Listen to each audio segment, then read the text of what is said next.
Commitment is I think it's one of the strongest things. You have to be committed to your clients. Kids are amazing. I may not work with them directly, but I have so much respect for like the residential, the social workers, therapists who work directly with them, because I cannot imagine the type of issues that they deal with these kids. I was a child just like the children we work with now. I want them to believe in themselves because nobody else does. Because we have such a big commitment here for LGBTQ youth, I was able to hone in and see that he had something going on. I saw that one of the things he was struggling with was really identifying as LGBTQ, because no one had brought that up to my attention.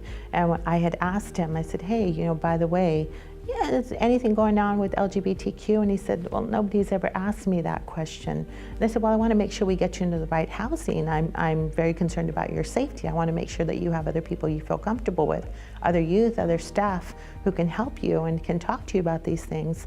And he really just, he had a Colgate smile on his face. I have a commitment to come in every day because I'm the one who assists them with something that they need. You don't give up when the feeling's not there. Because commitment to me is objective. It's not something that is just what I feel. Commitment is something that my reason says, I said I was gonna help, and I keep my word. In order to work with such a delicate population, you have to have the commitment. You have to be dedicated to the cause. I live in Orange County, and I commit to Penny Lane. It's a 45-minute drive every day for the last 7 years. And it's not one day that I am not happy to come to work. So I can only imagine maybe the hesitation sometimes to say, can I give these children what they need? Am I committed? Because I love them, but is love going to be enough for me to say yes and say, this is your permanent home, I'm here for you? So that's where I come in. This is where the team comes in.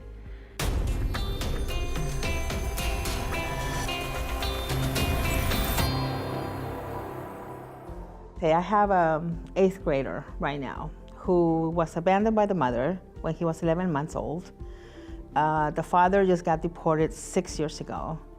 He's being raised by the paternal grandmother, and he's an 8th grader and failing all classes, all 6 subjects, straight Fs, and he's about to go to high school. And once I sat down with him and I said, look, that's where I come from. And I told him a little bit about me, and when I came from Mexico and how hard it was, and I had to work and all this and that, and he kind of like, okay, so you did this, and started building his community with the people that he has, because he's got no parents.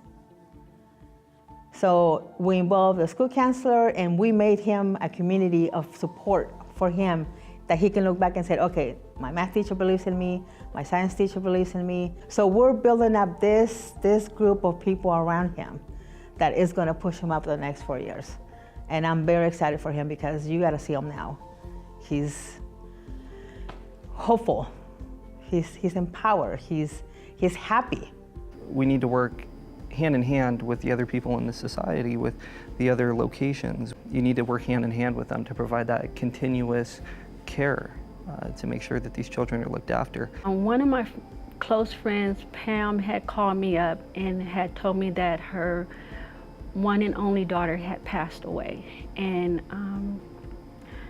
that she was looking for housing and needed support because where she was not a healthy situation. What stuck out to me the most is Eve immediately remembered her. Oh, Pammy, yeah, she had the beautiful daughter. And she asked me for her number, and she called her right away, and ultimately got her into housing and helped her through the process of losing her only daughter. That was a real value to me of Penny Lane. Being a social worker and doing what we do in this agency, it's like a calling. It's not something that you just, okay, yeah, one day I'm gonna wake up and I'm gonna do it. It's kind of, you have to feel it, and it's in your heart to do it. When I think collaboration and community, I think coming together with a lot of different sources that are involved with the children and the families that we serve in order to provide a consistent background and present and past to these people that we work with in order to meet their needs with the best that we possibly can. a lot of people have various perspectives that work with them in different environments and different roles. And coming together as a community, you could develop one solid, universal, objective plan.